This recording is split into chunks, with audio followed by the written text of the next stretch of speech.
Welcome, everybody. Hi, it's Heather here. So glad you're joining me. Please say hello in the chat. We are here today to talk about marketing and sponsorship in the arts sector. I am so happy to be having this conversation. As many of you know, I love the arts. I believe so much in the importance of the arts in our cultural fabric and making our communities strong, and talking about how businesses can be a part of that and how marketing really drives that is such a great conversation. Before we get started, I want you to introduce yourself in the chat, put in any questions that you'd like us to answer into the chat. We'll do our best to get to them as part of what we're talking about, but if we don't cover it in the live, we will come back and make sure we answer them after the chat. So please do put your questions in. We'd love to hear from you. As I said, today's conversation is about marketing and sponsorship in the arts. I was thrilled when I met Heather Kelly and heard that this is where she specialized. It is such a great opportunity for me to learn from her and share her knowledge with my community, so that we can, be better corporate fundraisers for the arts. So I'm thrilled to have this conversation. I know that many of you are hearing in the news, there's so much pressure on the arts right now to find revenue sources, bring audience members back into their performances, their communities. And so it's a perfect time to be talking about how marketing can help you do that strategically, and of course, how businesses can be a part of that. So welcome, Heather. I would love you to introduce yourself a little bit to my audience. Sure. Thank you. So first of all, thank you, Heather. When you invited me to join you, I was thrilled. I've been so looking forward to a chance to chat with you. So thank you so much. So yeah, I'm Heather Kelly. Honestly, I think I've been a creative entrepreneur and arts marketer my whole life. I just didn't realize it. Like when I was 7, I made business cards, fancy little fold open business cards to sell the crafts that I was making, and little art pieces. And I had a little stamp logo, my first exercise in branding. Didn't realize it at the time. So yeah, I've been arts marketing and creative entrepreneur, and at that intersection of revenue driving and the arts my whole life, all these different roles. In Western Canada and now in Toronto.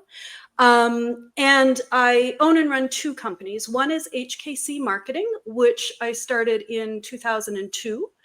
And that company provides marketing strategy, campaign management and implementation, and advising for arts organizations, creative entrepreneurs, arts leaders. And I also own and run Akimbo Art Promotion and Consulting. I just took over Akimbo 4 years ago. And Akimbo really has 3 components. One is the strategy development, campaign management. The other is campaign packages, like pre-made multi-platform campaign packages. And the other is individual, like advertising services. It's a digital media platform, an independent publisher, and a marketing and promotion agency. Well, that sounds like a lot to keep you busy, but also to really keep your fingers on the pulse of what's going on in this space. So it's going to be so helpful for this conversation. I love this experience, and I know that has led you to develop a real framework that you use to underpin how you talk about marketing in the arts. And so why don't we start with that? Why don't you walk us a little bit through your framework and how it supports success with your clients and in this area? Sure. Yeah, I'm super happy to. So the framework is also like a lens, and I'll explain that in a sec. It's really based in 4 R's: resonance, relevance, relationship, and revenue. Okay. So it's, in arts marketing, of course, we think about promoting, creating visibility, engagement, and selling, whether it's tickets or admissions or memberships. But this framework is really about designing marketing that feels authentic and its values aligned. And in this conversation, it's really fun to think about how it helps both audiences and partners connect meaningfully. So just quickly, just to explain what I mean, if that's okay. Resonance is really about alignment, and I'm all about alignment these days. And it's actually shows up in a messaging more than anything, I think. And it's really when the messaging feels authentic to the audience, because the voice and the values are aligned. It feels clear, it feels alive, the tone is there, it reflects in the visuals. So it's when your messaging and what you're putting out resonates. Relevance really shows up in strategy, and it's making sure that we're not just reaching the right people for whom what we're offering is relevant. It's reaching them in the ways that are relevant for them. It's reaching them in the timing that's relevant to them. It's connecting our programs and our projects like with their interests and their desires. So therefore it is connecting with like what's relevant in their life or their needs. When you get into relationship, I think we all talk about relationship in marketing, in audience development, in sponsorship, in partnership. So in this case, or in my context, it's really about focused on creating connection or starting connection, not just like broadcasting and, going outward. And it's about trying to create it in a way that creates the foundation for future growth and deeper relationship. And then the revenue piece is, of course, a lot of my marketing needs to bring in revenue, admissions, tickets, memberships, whatever it is, like I mentioned earlier. But it's also that when there's resonance, when there's relevance, and when there's like just a really meaningful intention to build relationship, I think that the revenue, it paves a path for revenue. I can't say it comes easy after that, but I think it makes it flow more, because everything's aligned. It makes it flow more directly and builds revenue and attracts people. Yeah. Yeah, I love that. When we're talking about corporate partnerships at Bridge Raise, we talk about values and alignment being so critical as well. And one of the key reasons we think about that is because it helps move it from being very transactional to being something more meaningful, right? And I love that, with what you're speaking about too, because that kind of idea of if that is in place, then the audiences are going to come back, or the partners, sponsors are going to come back, because it's moved into having a relationship that's based on aligned values, which is a totally different, it's game changing compared to, just straight up, ATM type transaction, right? Where totally. Yeah. It gives it that meaning, that depth, and that thoughtfulness. I think that, at least, it's not replacing your traditional assets. I'm sure you do as well. Setting the goals, identifying the audiences, developing and planning your tools and tactics, and doing the budgeting and doing the timelines. Like, that's all important. But to your point, it's taking it beyond that into something that's really thoughtful and meaningful. Yes, agreed. So I know one of the things that we also align on, which I wanted to touch on with you, is this idea of first impression. And you said to me that you think marketing is often the sponsor's first impression. I could not agree more. I'm always talking to my clients about what first impression that their charity or nonprofit might be making on the corporate and when that is happening. And so tell me a little bit about how you think about that with your partners. For sure. Yeah, absolutely. I mean, I think often when we think about marketing and sponsorship in the arts, we're like thinking about logo recognition, but that's like, okay, just only a tiny piece. And I'm sure we'll talk about that. Yeah. But really the first impression is not, the sponsorship pitch. It's what our organizations are already doing in our marketing. And so I think, we often look at our own website, our own social, our own, promotional tactics, our own, marketing campaigns through an audience lens, because of course it's to draw audiences and fulfill those goals. But I think if we look at them through a sponsor lens and look at, okay, is my website something that a sponsor can see themselves being part of? Is it presenting our programs, our events, our organization in a way that a sponsor can see alignment with, that can see how they would be recognized in a meaningful way? And, also in our socials, right? That's where we can see more, not just recognition, but actual activations and interactions and representations and things like that, that show a sponsor what an organization is about, how it really relates to its audience and the world, and how it's already recognizing its current partners and sponsors might be an indication, at least feeling like that, I think, to a sponsor of how would they be treated? How would they be represented by this organization if they, become a partner and a sponsor?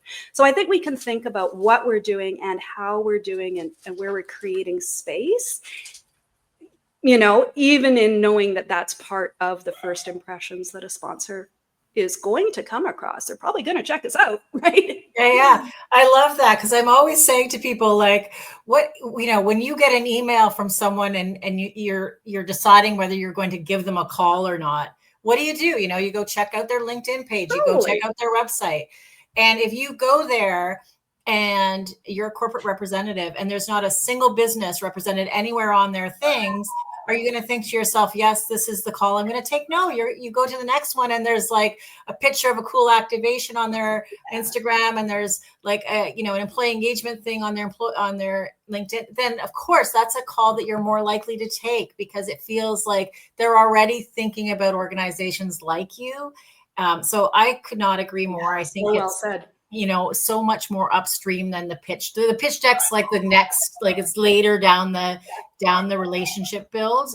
So I love that. And I do think thinking about that really strategically early, before the campaign is launched or before we're in the thick of outreach is super important. And I love that you think about that so early. So let's drill down a little bit to the audience side of things. We know that for many corporate partners, still engagement with the audience or visibility to the audience is one of the most important assets that an arts organization has, perhaps uniquely relative to a lot of other nonprofits.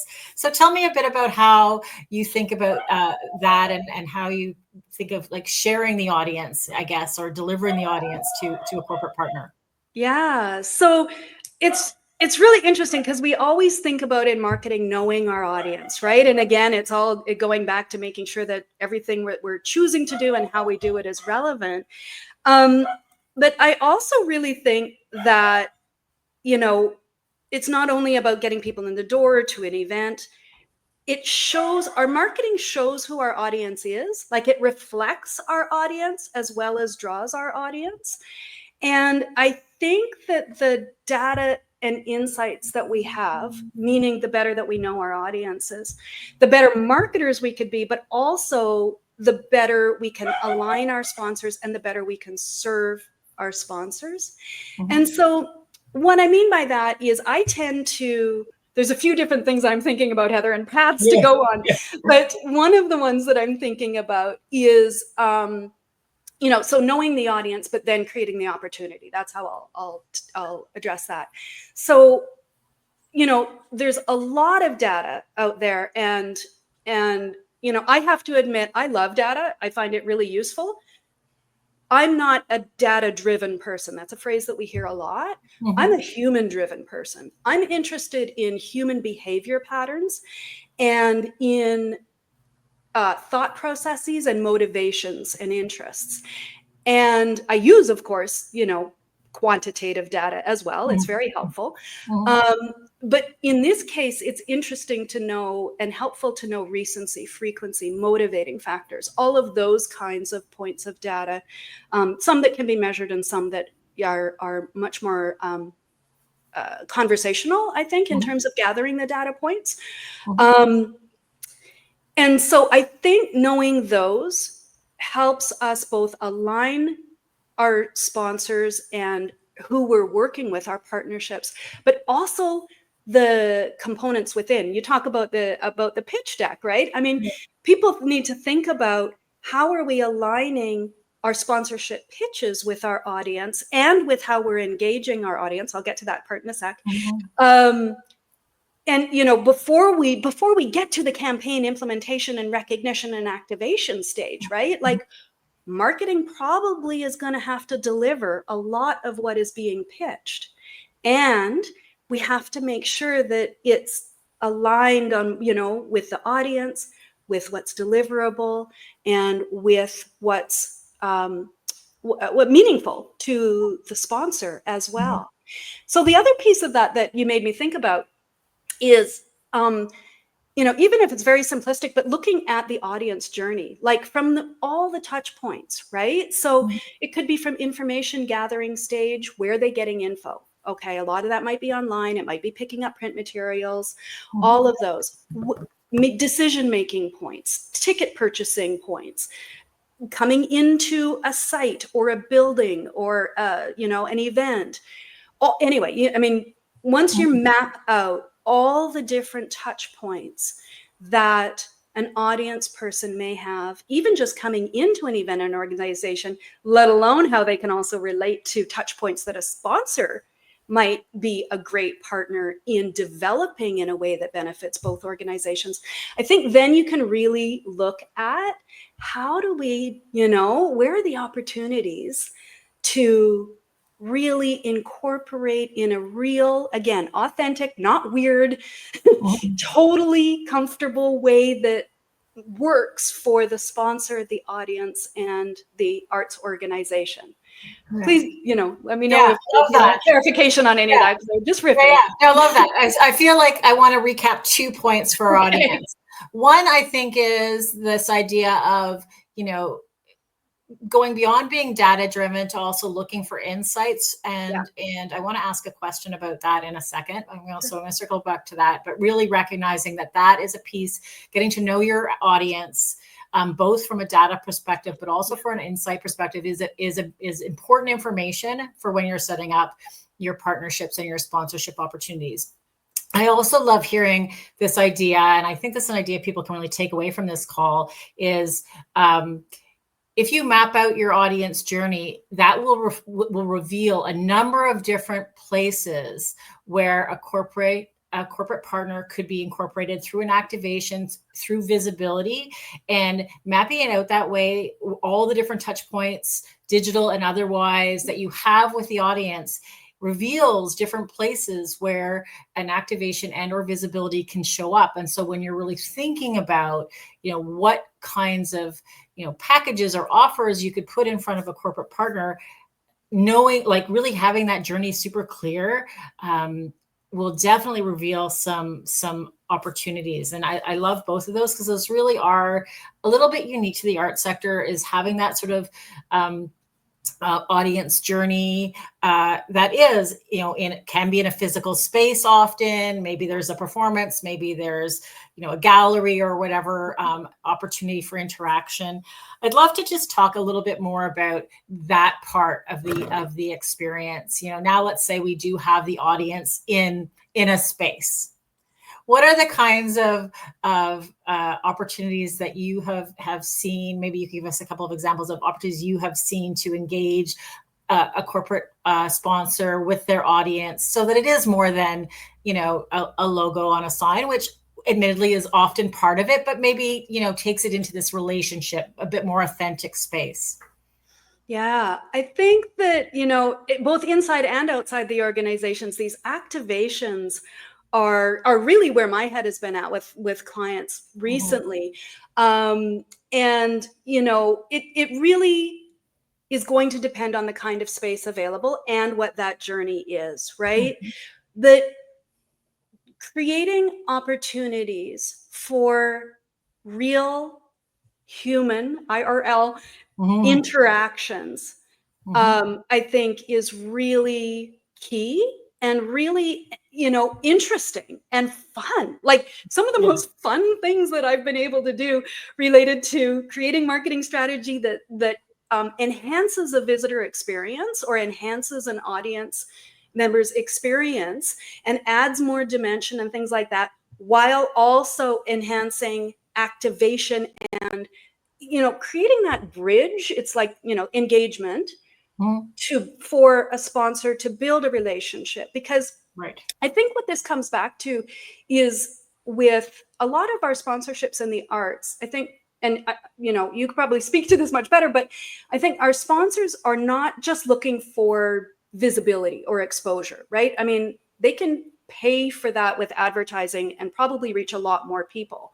What they get with sponsoring arts is a much more meaningful alignment with something that they want to support, want to be part of, and want to engage those audience members with. I mean, I mean it to be heartful, not harsh, in the sense of saying the audience is the asset, right? So how do we facilitate those really fun engagements? And, I realize that people will often say, okay, well, can I put a table somewhere for a sponsor? Can I do this or that? But maybe it's not that at all. Maybe it's some kind of offer from the sponsor, or maybe it's some kind of just personal interaction in a way that people can build on later. I don't know, sorry, I don't mean to be not specific, but it's just like there's so many directions it can go in.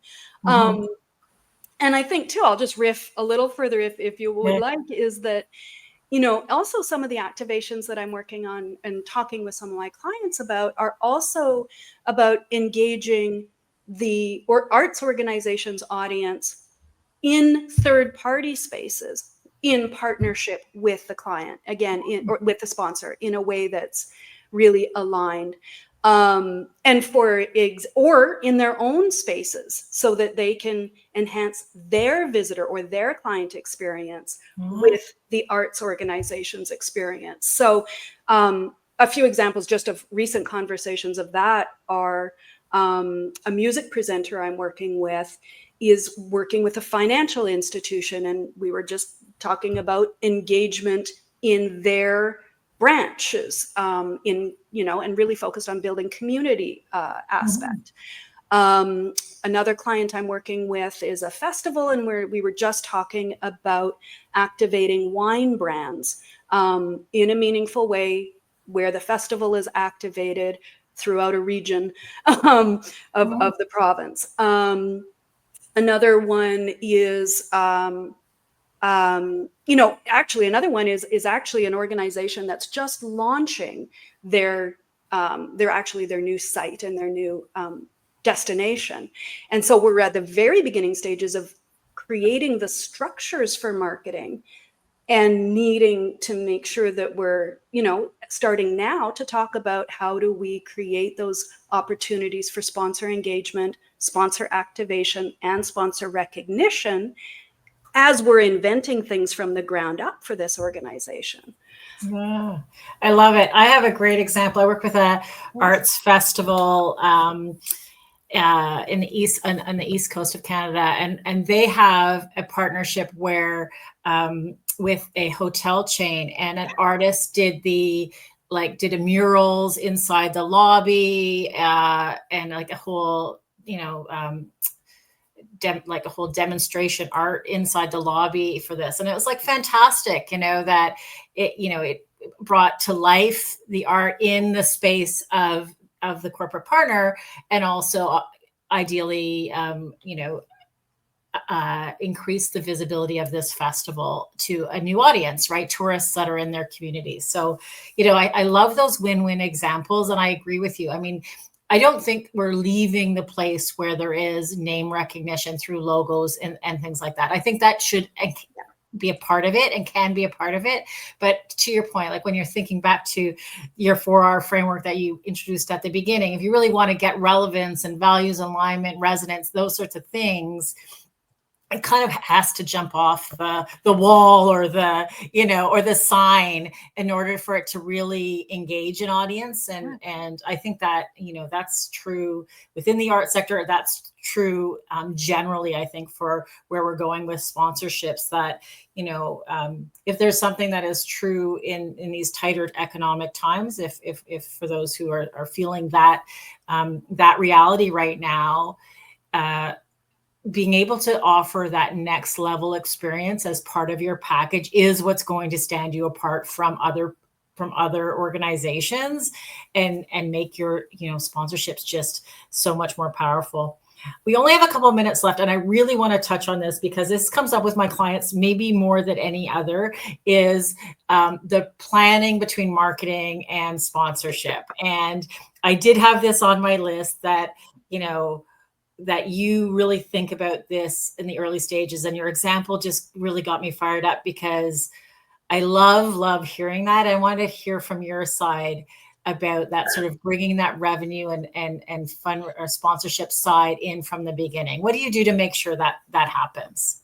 Yay. Yes. Love this. I love this. And I think it's so, I mean, it's way more fun, but it's frankly way more effective, right? So the thing is that when we can start from the beginning of a sponsor cultivation, and ideally align timing when it aligns, doesn't always, but of the marketing planning process, we can really create space and create opportunities for both, for audience development, for audience engagement, and for sponsor engagement, fulfillment, all of the aspects. And I love that. And honestly, I find it opens up so many more opportunities for marketing and sponsorship to plan together at whatever stage we can. Then later on, I mean, often it again, as a marketing person, they may be asked to just provide the logo recognition everywhere. And like you were saying, yeah, that's necessary. That's like foundational, right? But where are these other opportunities? So when we know what the sponsor values and like what their values are, as well as what they value, and what their goals are, it makes it so much easier, right? To create, and so much more fun to create things that are leveraging what we're already doing. Sometimes we don't have to invent a whole lot of new things. Sometimes we don't have capacity to, right? But how do we leverage what we're doing in a way from the very beginning of our, I don't know, social media content planning, at the very beginning of our community engagement and activations, at the very beginning of all of these aspects that may be part of a marketing campaign. And I just think, it just becomes so much more effective and so much easier and more fun. Yeah, I couldn't agree more. I feel like that one of the challenging things is sort of merging the timelines of sponsors and marketing. Sometimes there's a certain amount that sponsorship team wants to do first and needs to know in order that they can do the next thing, and marketing sometimes is on a different time schedule. And the more we can try to bring those together and have like regular touch points, the better it is for everybody. Although I appreciate that is always difficult. But I also think, when that happens, the opportunity for the corporate partner to actually add to the experience instead of being like an afterthought or something that's trying to get jammed in is there, right? And sometimes, they can amplify the message, or they can, make the experience better to your wine example, or, where it's like really something that can make the whole thing better. And it does take idea space though, for everybody to do that. Yeah. Well, and that's a good point too, about like creating space, and so well said. Thank you, Heather. Where, it's even when timelines don't align, at least if we're in conversation, meaning marketing and sponsorship, we can create flexibility, right? And that's part of the key. We can create space, if we know that a partner may come in and they will, want and need certain kinds of fulfillments, we can create space. We can plan for that from the beginning. And then if it doesn't happen or somebody else comes in, that's okay. It's much easier than trying to do it later on. So I think planning with sponsor and partner, sponsors and partners in mind helps to make sure that can flow so beautifully. Yeah. Awesome. Well, we've run out of time. And I mean, as we said when we were planning, I'm like, we could make this a 2-hour webinar. It's the truth. But thank you so much for the time. I just want to leave everyone with a few nuggets. The opportunity to plan can really help, both marketing and sponsorship. I love the idea of really thinking about this, values alignment and being really relevant as your framework describes early on, so that and ideally thinking about sponsorship as almost one of the audiences, but also as an opportunity to better engage the audiences. So like both of those, I think, came up in our conversation today. If you have questions, please do put them in the chat. Heather and I will follow up. Before I leave this conversation, I know people are going to want to connect with you, Heather. Where is the best place to connect with you? How would you like to hear from our audience? I think the best place to connect with me is probably LinkedIn. So that's at Heather Kelly Arts. And if you'd like more info about what we do, please check out akimbo.ca. That you'll be able to see our services. Of course, I'd love it if people please subscribe for the emails and follow Akimbo Arts on socials. But yeah, connecting with me on LinkedIn would be great. I love that. So thank you so much for your time today. Thanks for everyone who joined us. Really appreciate you. Again, add your questions in, and good luck with your arts fundraising and marketing, of course. Take care.